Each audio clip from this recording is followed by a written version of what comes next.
dirty. And we do have... Wow! Oh no! You gotta be kidding me. Oh my goodness! 12 months ago, we were not here. Once the chicken flag dropped at Darlington, that was it for the 2024 season. Here in 2025, however, we have gone past Darlington, so half of the mission is complete. And we will have the race at North Wilkesboro. But that's in the future, we need to focus on the now, and now the drivers will have to face what is basically Darlington all over again, although a little bit more differently. As we come live here for qualifying for round 29 of the 2025 PSRLA Cup Series, race 7 of the playoffs. Hello everybody, my name is Alex Vitale. Welcome to Worldwide Technology Raceway at Gateway. And I'm just gonna call it Gateway for the rest of the broadcast here and tomorrow. But yeah, we've gone past the 2024 season, which, as I stated, is already half of the mission completed. We said at the very beginning of the season that we were going to finish. The main objective was to finish the season, and we have gone past the race that ended last year's season. So again, at least we have done one part. And the second part is, of course, to actually finish the season and go to North Wilkesboro with hopefully a real, genuine champion. But as I stated, this is going to be in the future. We're going to tackle that once we get there. And now we need to focus on the race at hand. And as I stated, Gateway is basically Darlington all over again, but with a lot less banking and the fact that they go kind of clockwise instead of clockwise, or sure, some would actually go in reverse than kind of clockwise. Darlington, of course, turn 1 and 2 are the one with the most radius, and turn 3 and 4 are the one with the least radius. Here is completely different. The 1 and 2 are with the corners with the least radius, and 3 and 4 are the ones with the most radius. And no, this was designed like this. It wasn't Darlington where to go through a pond. No, this was designed like this back in 1997. Well, opened up in 1997, but you know what I mean. But yeah, of course, this track has a very varied history. But we're gonna talk about it in the race. Now we need to focus on pre-qualifying and, of course, qualifying itself. And to the surprise, it's still the same exact group of drivers that will finish pre-qualifying. So yeah, pretty much nothing else to say here. And that's pretty much everything that has to be said. So what should we say, folks? Shall we start the show? And Hunter Mendoza will be the first one out on pit road. Mendoza alongside of plenty of drivers, well, almost the whole field actually, on the first ever laps here at Gateway.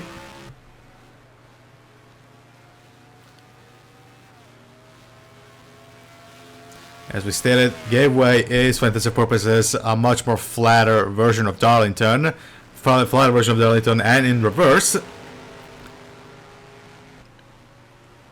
So let's see what times these guys are going to do as Mendoza begins his flyer lap. Around 1 and 2 he goes. As more drivers have left the pits, there's Aubrey Gardner, but we'll focus on Mendoza because he's the one that's going to score a podium, sure, a time.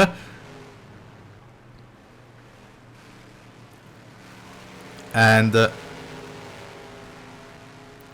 through turn number 4 and into the main straight, and Mendoza does a 35.4. There's Tanner Parton, who I don't know if actually already scored his flyer, and now he's on a flyer. There's Jack Haas and Bradley Ream. Actually no. Tanner Parton, there wasn't a okay. Bradley Ream is now on provisional pole, 34.9. as Gardner goes third fastest. There's Mendoza. Let's see if he can improve his time. 2 minutes and 18 left on the clock. And he does improve. He's in second now. There's Tanner Parton. Is in third. Can Parton improve his time as Oskan is going to score a time? He does improve. He's now up to second. As Oskan is now on a flying lap. As Haas goes third fastest. And Reem is still leader by quite a margin on Aubrey Gardner. Who actually, never mind, he just improved his time. 34.6 for the PS Motorsports driver. Right now, Mendoza sits at the edge of DNQing. Let's look at Simon Oskan, who's the last one who has to score a time. And that's going to put him in fourth, dumping Mendoza out of qualifying. Let's look at Gardner. 1 minute and 20 left on the clock. Can Gardner improve his time? The answer is yes. Up to second. Reem right now is promotion touchable. Let's see Mendoza. Can Mendoza get... There we go. He's in fourth. Dumps Oskan into the DNQ spot. As now we look at Tanner Parton. He's on the edge. He's in the bubble. And he does improve his time up to second. And Oskan improves his time just enough to kick Mendoza back into the queue as Gardner improves his time. Hasarima still first and second. As Mendoza now goes back to the pits.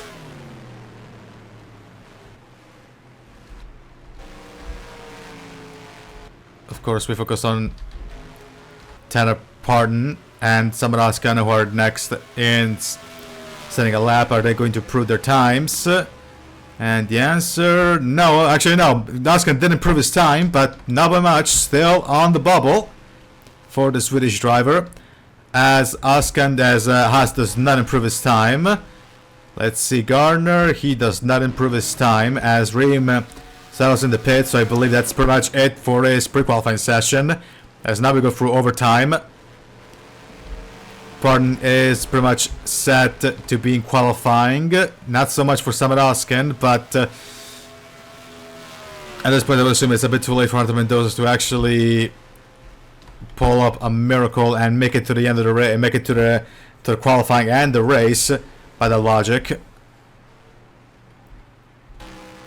As there's Aubrey Gardner. Aubrey Gardner! Okay! He found the speed in this last few seconds and now he's up to second. Parton is going to be in third. Then Haas and Oscar will make the show and Mendoza looks to be the one out. Let's see, can Parton improve his time or Oscar can improve his time? They both don't. Mendoza is on a fly, but at this point it's too late to get out of pre-qualifying. As Gardner does not improve his time, but I think he really cares as he's going to make it to the main event.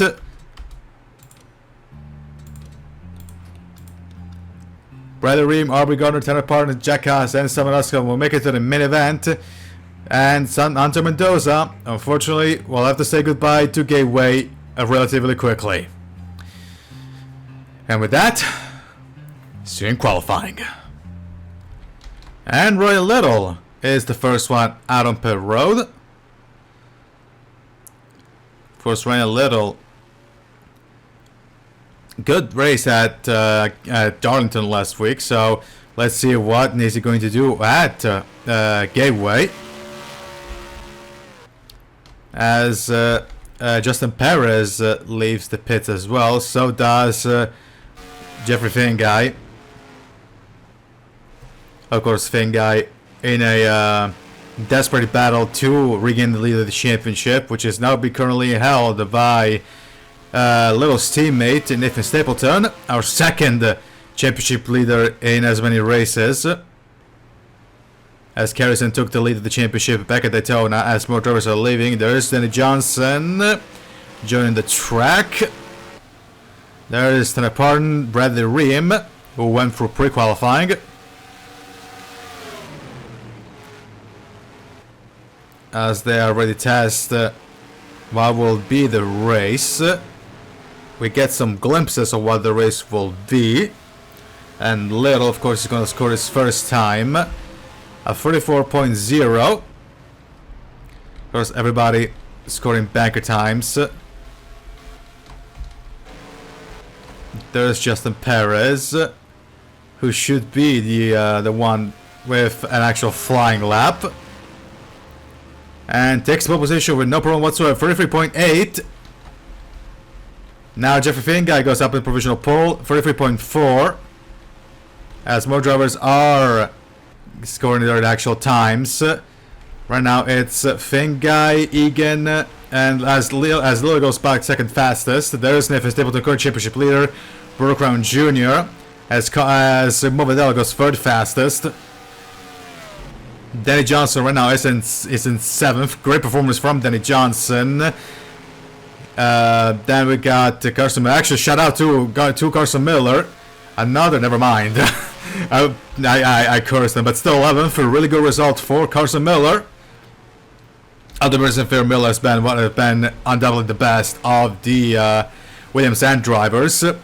Makes sense, considering that also is the owner of the thing. As the thing is still leading, there's Alexander Rowe, the absolute leader, the absolute dominator of the race at Darlington last week, which is something that I actually forgot to mention in the intro. But yeah, last week's race was basically an absolute masterclass from Alexander Rowe, as he scored second fastest. Just 2/10 away from the free flat that Finguy has done. But yeah, now drops down to third because Jonathan Carrison has scored a better time. Now he's up to second. Carrison is up to second, and Rowe is down to third as he deals with the car of Anthony Nicol. But as I was saying, Alexander Rowe pretty much dominated. It was the sole leader of the race at Darlington. He treated the actually just to say that he scores pole position away from Finguy. These two are undoubtedly the fastest drivers in the field right now. 33 flat for both Rowe and Finguy. And the next up is as Finguy gets into the pits, as Carrison 2/10 behind them. But as I was saying, Alexander Rowe, he treated Darlington with respect, and the Lady in Black paid him with a win. And right now, it's pretty much just the Alexander and Jeffrey show, because nobody as now Stapleton has managed to get pretty close to the times of Rowe and the Finguy. Of course, Stapleton also in a battle to keep his lead in the championship, and actually everybody will have to hope to have a good race here, because next week it's Talladega, and if it was chaotic at Daytona, only God knows what's going to happen to Talladega. So I would assume everybody will drive their hearts out to avoid any possible problems, any possible issues that might stem from another chaotic race at Talladega. As Finguy leaves the pits with brand new more tires and of course fuel, as we hit the halfway point. 5 minutes left on the clock, as Philip Torres goes 8th fastest. And problems for Zane Davidson. He blows an engine. Zane Davidson right now, he is down in 30th, so a complicated qualifying session going even worse. So he has lost an engine. He'll have to replace, of course, he has to get a new one, of course. As we look at Zachary Fitzwater, the current championship leader of the best of the rest. Right now, he is in 18th. Pretty much 3/10. Oh, actually, no, almost 3/10 from his teammate in Finguy in second place. Actually, where is Alford? Is Alford in the is Alford on track? Come to think of it, looks like he isn't. No, he's not on track, but he is currently. where is Alfred right now? Oh, he is in 10th, so top 10 spot for every Alfred. So of course not good for Fitzwater. As Andrew Williams re-enters the track. In fact, a lot of drivers actually pulling to the pits. So these tires might not last that much come race day. There's Alfred. Finally got the I should have every Alfred. Then in 9th is Carlos Sostrai. In 8th is Philip Torres. Then we got Andrew Williams, Jonathan Carrison, Anthony Nicol. Shout out to Anthony Nicol, 5th starting position, 5th spot right now. Anthony Nicol has been pretty much the worst of the able cars. Then we got Roberto Crown Jr., who actually climbed up to 4th. Then we got, of course, championship leader Nathan Stapleton, Jeffrey Fengai, this man, and of course Alexander Rowe. Leading the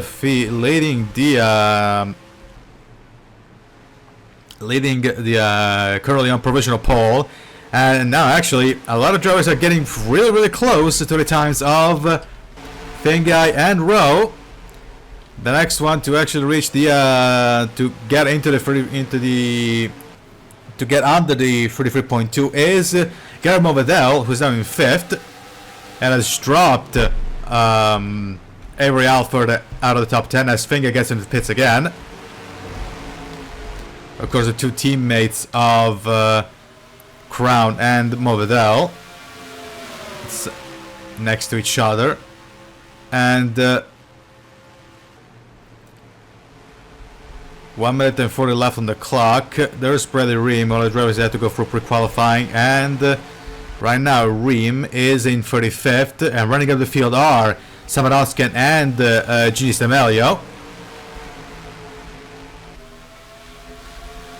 There's also Roger Fogelman dealing with Bryce Egan. Actually, let's check out where all the playoff drivers are. So Fingai is in 2nd, Stapleton in 3rd, Crown is 4th, then is Movidel in 5th, then is Carrison in 7th, Williams is in 8th, Torres is in 9th, then it should be Troy Williams Jr. in 17th, then is Roger Fogelman in 19th, then is pretty much everyone. Oh no, Zane Davidson is in 29th. Really complicated qualifying session for him. And Bryce Egan also very complicated qualifying session for Bryce Egan, down in 23rd. And then of course the rest of the field, as we said, wrapped up by Gini Stamelio and Samadoskin. So of course the best performing drivers in the playoffs are of course in the top 10. As Carrison is in the pits again. So yeah, we can assume that these tires are not going to last very long come race day.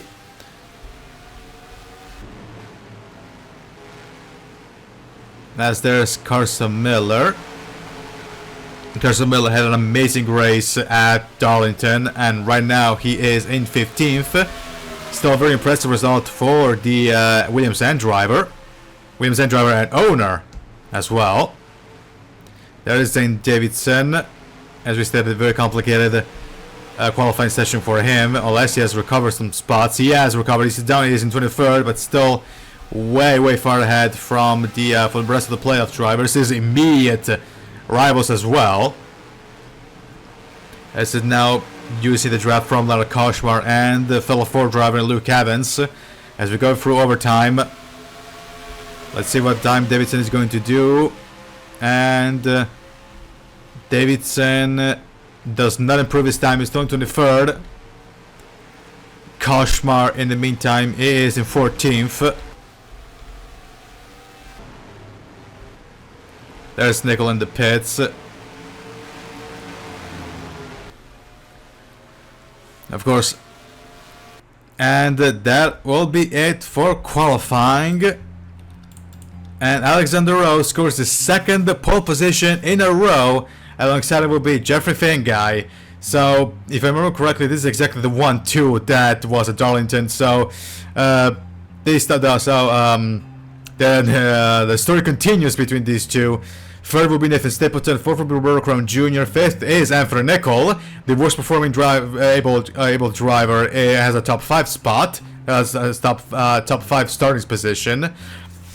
Then it's Gabriel Vidal, Jonathan Carrison, Andrew Williams, Philip Torres, and Kalas Ostrai, top 10 spot, starting spot for the Stellaris driver. Very good performance for him. And of course we got down the order with Ginny Stanelli and Samaraskin wrapping up the rear of the field. And as for playoff drivers, of course Fingai starts in second, then it's Stapleton, Crown, Movidel, Carrison, Williams, and Torres. So we got 1, 2, 3, 4, 5, 6, 7 drivers in the top 10. Then is Lala Koshmartin in 14th, Trevor Williams Jr. in 17th, Reggie Fogelman in 19th, Zane Davis in 23rd, then is Bryce Egan in 33rd, and then there we go, the rest of the field is there. So Alexander Rowe scores his second pole position in a row. Alongside him is the runner-up at the race at Darlington, Jeffrey Fingai. I'm pretty sure that's what it is. And rounding up the rear of the field are going to be Ginny Stamelio and Samet Oskan. And now everything is ready for the race. And if, as I stated, this track is anything like Darlington, then Alexander Rowe has to be considered a super favorite for the win. But of course, Al for sure, but the Jeffrey Fingai first and foremost will try everything in his power to avoid another situation like Darlington where he wasn't able to catch up to Alexander Rowe, to gain as many points as he possibly can for his championship campaign. So this race looks to be really exciting. So I cannot wait for tomorrow. But from today, qualifying, this is going to be it. So this has been a special presentation of the 2025 PSRLA Cup Series 44/7 Network. I'm Alex Vitale, and see you tomorrow for the race. So long, everybody, from Gateway.